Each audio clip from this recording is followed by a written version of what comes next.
I was going to say two things. One is the speakers are, of course, going to be here afterwards, so you'll have a chance to ask the question that we're too embarrassed to ask in front of everyone else. Second, because you're speaking in front of everyone else, we want to make sure that you have the microphone. So if you have a question, wait, and someone's going to come to you with the microphone so you can ask, and everyone on the far ends could hear you as well.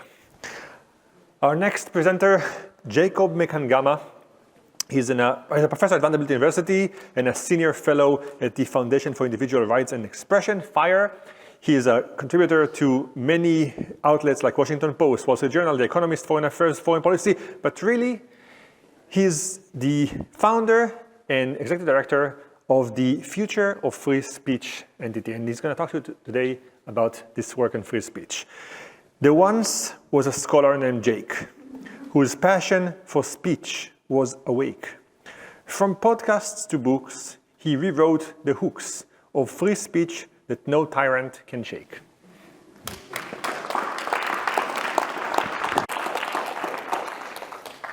Thank you so much. It's been great spending the past couple of days here at PopTech. A couple of hours ago, I was lying on the floor right there doing yoga in these very clothes. So that was another great experience. I want to start out by asking you three sort of relatively simple questions. So by a show of hands, how many of you support democracy? How many of you support same-sex marriage? How many of you support racial equality? All right, so we have a room with universal approval of these principles, but we don't have to travel back in time very long to find that those who championed these values, who made sure that they were enshrined in laws, in constitutions, and in the hearts and minds of democratic majorities, paid a very steep price for doing so, for speaking truth to power, as we might say. And all of us here today, all of you are passionate about causes, and you depend on free speech for advancing those causes, for persuading others about the righteousness of your cause, and also, importantly, for realizing our own intellectual limitations and changing our own minds when we're sort of confronted by the combined force of moral reasoning and empirical data that shows us that we're wrong, and we're all wrong very often and frequently, and that's important. But despite these advantages of free speech, we've reached a point, I think, where a lot of people, especially in democracies where we take free speech for granted, have started to ask whether free speech has gone too far. And that's a huge change from the first couple of decades after the Cold War, where there was a lot of free speech optimism. There was this idea that free speech would turbocharge democracy and freedom around the world, and with technology, the World Wide Web, censorship and authoritarianism would be consigned to the ash heap of history. And you can see that in this very techno-optimistic Declaration of Independence of Cyberspace by John Perry Barlow, which really epitomizes that spirit. But fast forward to today, and there's been a decisive vibe shift. Lots of people have come to the conclusion that maybe the harms and costs of free speech outweigh the benefits. Whether it's hate speech on social media, whether it's threats to trust, truth, and democracy, by disinformation, which now in the age of generative AI can be created, disseminated at ease and seamlessly. And this free speech pessimism coincides and very likely contributes to what I would call a global free speech recession. So the very first anti-democratic coup in history happened in 411 BC when the Athenian democracy was overthrown by oligarchs. And ever since that day, censorship and suppression has been the first lesson in the dictator's playbook. And it's still the truth today in the 21st century. So democracy is in retreat around the world. And when you look at what are the most important components of democracy that authoritarians crack down on, it's free speech around the globe. Authoritarians know instinctively that they cannot rule unopposed unless they control the public sphere. And today, the public sphere, controlling that means controlling the internet. So the internet, as we saw with John Perry Barlow, was supposed to be this liberation technology. It was supposed to supercharge freedom of expression, but instead what we're seeing is that a lot of authoritarian states have learned to reverse engineer this technology to serve as a vehicle for high-tech surveillance and censorship at scale. We're also seeing that concerns about fake news have been weaponized into laws that target journalists around the world. You see a huge spike in the number of journalists who are imprisoned under the pretense of false news around the world. Now, of course, it's not terribly surprising that this is going on in a lot of authoritarian states. But what we're seeing is that democracies are also contributing to the free speech recession. So despite the First Amendment, we've seen that the White House, several federal agencies, for instance, have leaned on social media companies to remove content that they don't like, even though it's constitutionally protected.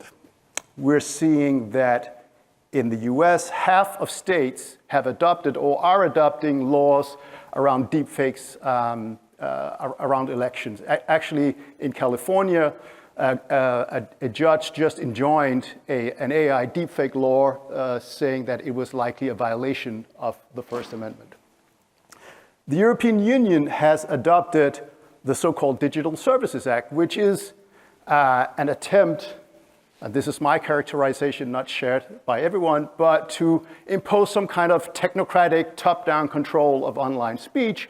Until very recently, it was under the remit of this bespectacled gentleman that you see here, whose name was Thierry Breton, and who threatened to shut down entire platforms within the 27 member states of the European Union if they didn't comply with the European Union law, sort of copying the tactics that you would more closely associate with Russia or Venezuela or Iran.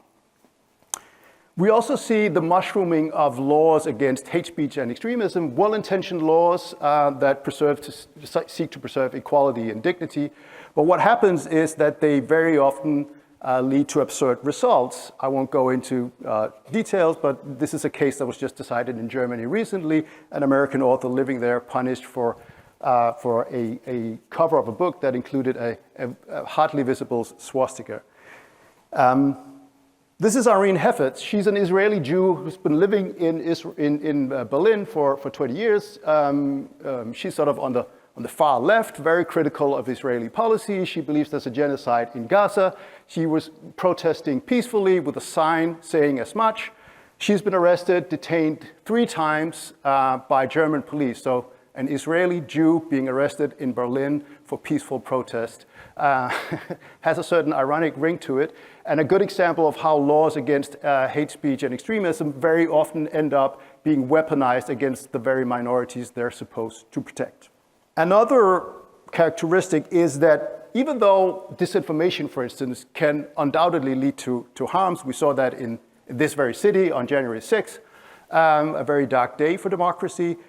Very often the politicians who want to restrict free speech adopt very, very alarmist scenarios that don't play out. So 2024, I'm sure you've heard that this is a super election year, 2 billion eligible voters around the world, but maybe you've also heard that democracy is in dire danger. It will be drowned out by disinformation and AI. So this was a message that was repeated again and again, but what we've seen so far is that that has not played out. And Sam might give you some more details about some of the things that have played out, but what we've seen is elections have not been drowned out. They have not been impacted, even though there has been disinformation and AI. So this erodes the very trust that these politicians are trying to preserve if you keep crying wolf.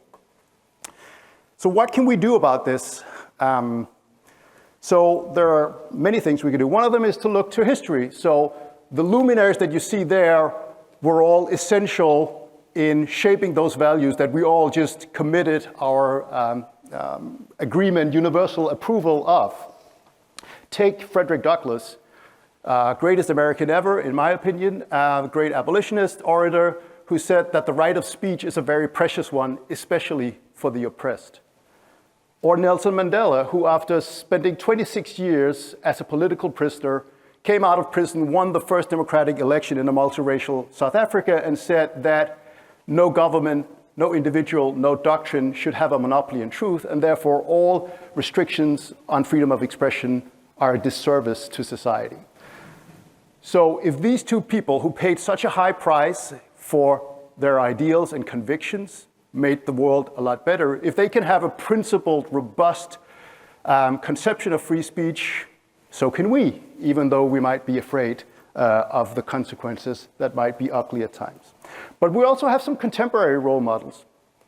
So I would highlight Taiwan. Yesterday we heard that Taiwan faces an existential threat from mainland China, but they also face systematic disinformation campaigns. But Taiwan has responded in a way that does not rely on censorship. It relies on a civic tech sector, sort of a tech-savvy civil society that mainly through education, real-time fact-checking, tries to inoculate Taiwanese society against Chinese disinformation, and it has been a resounding success. They had an election early this year. Again, we did not see successful disinformation campaigns.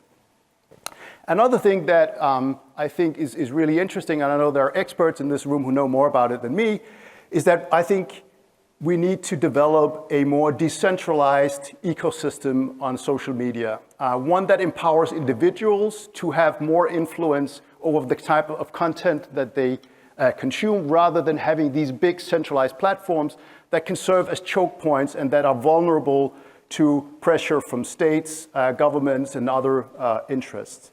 But most importantly, I think, for the future of free speech is that we double down on our civic commitment to tolerance of dissent, because if free speech is to survive, a resilient culture of free speech must thrive.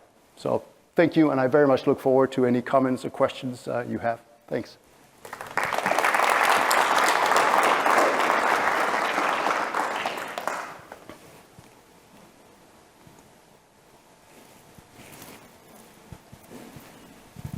So it seems to me that for that to be true, we have to be able to educate deeply about the tolerance for discomfort and the ability to persuade. And that is essential, because without those two, it's not possible to engage in the onslaught of disinformation. Yeah, definitely. I mean, one of the cliches that I both love and hate is that the answer to bad speech is more speech. It's such a cliche that you often hear in free speech. On the one hand, it's very banal and sort of a huge oversimplification and doesn't say anything. But when you look at it more granularly, and you think, obviously, you know, it matters that journalists do fact checks, even if you're not able to convince everyone. It matters that you have educational institutions that are deeply committed to rigorous standards of science, that challenge their students. All of those things are essential, I think. So those are things that we should not give up. And of course, starting from a young age, not maybe being overly coddling of our children, actually pushing them to read, asking them to explain their beliefs. I think all of those are essential. So I fully agree. So following up on that, in a sense, you've cited a Taiwan example of somewhere that's doing it right. The idea of civic commitment, which we're just talking about, but is there any place in America or any other examples specifically that you see where it's working well, where we are making an impact on not using censorship to hinder free speech? Yeah, so Americans are obsessed with college campuses and free speech there, and I think it's important. I'm a senior fellow with FIRE who does great work on that. But sometimes I think, even though there are sad developments on campuses, there's also a lot of students who are very open-minded, who invite debate, who do all kinds of initiatives that constitute the exercise of free speech. So I think there is that degree of curiosity. But it is also true that if you look at every generation since the boomers, they tend to have become more and more intolerant of ideas. There's still a strong civic commitment to free speech in this country. So if you look globally, you'll see that the US, Scandinavian countries, interestingly also Venezuela, we did a global survey of attitudes to free speech 3 years ago. We're doing another one as we speak. So there is that in the US. Of course, what happens is that in times of depolarization, tribalism, free speech becomes, it's still very easy in the abstract, but it becomes much more difficult when you're emotionally invested, when you believe that the other side is evil and is ruining democracy and will destroy everything. And human beings are we're expert at coming up with very convincing arguments for why restrictions on this type of speech actually is not censorship or is justified. It just happens to chime with our own biases, and which of course makes it problematic. Hi. Okay. I think it's not unusual for people to think of the internet and connectivity as a public utility now. And not unlike water or power. And when I get a water bill here in DC or a gas bill, I sometimes, or not infrequently, get some education along with it, how to recognize a leak or how to protect against carbon monoxide poisoning. It seems like that approach towards more media literacy could be employed so that people are better at using these tools and recognizing misinformation when it's presented to them, so that, on an individual basis, we're just more able to combat it. Yeah, I think media literacy is good, but I think we also need to just accept that mis and disinformation is something that's always been with us. It's never going to get away. And one of the reasons it's not going to go away is because, the concept of misinformation and disinformation is very often subjective, right? So you could have where does opinion begin and fact end. So, and people, there will always be those who are partisans and who care more about a specific cause than truth, and we're sort of willing to bend reality for our passionate causes. So it's not something that we will ever get away from. So if we expect to have a future without disinformation or solving the disinformation problem, we're never going to get there. And I don't think we should aim to, just because people believe very, very different things. But that doesn't mean that we shouldn't do media literacy. I think I agree that's something good. We just shouldn't expect it to be like a panacea. Many countries use national security to cut freedom of speech back. Yeah. What is the theoretical and philosophical argument that you can give against that? And what are the processes that we can use to help us to go against that as well? Well, yeah, you're right. If you go to Russia, for instance, Russia and China are both members of the Shanghai Cooperation Organization, sort of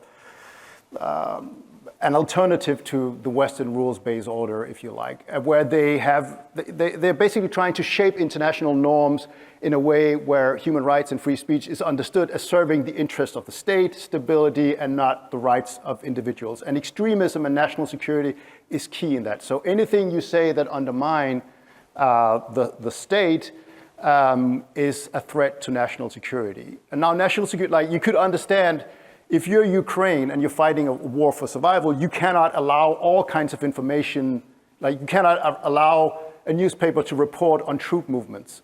So you'd say, okay, this is a legitimate national security restriction on free expression. But if you do as in Russia, where they ban the LGBT movement as a threat to national security, and you go to prison if you're wearing a rainbow symbol as an earring, that's obviously not national security. So I think, we have norms in international human rights law that try to sort of delineate that national security should be a very narrow category, it should be narrowly construed, but it has always been a favored tactic because it's such a strong and compelling argument, and it's one that has been used here in the US. So, go back 100 years. If you were opposing American involvement in World War I, you could go to prison for 10 years, 20 years under sedition laws in the United States. So it's not like the United States has always had the First Amendment and been, free speech has always been safe and sound in the US, not at all. But that's also one of the reasons why I think the US should stand firm on its conception of free speech, which varies a lot from other democracies.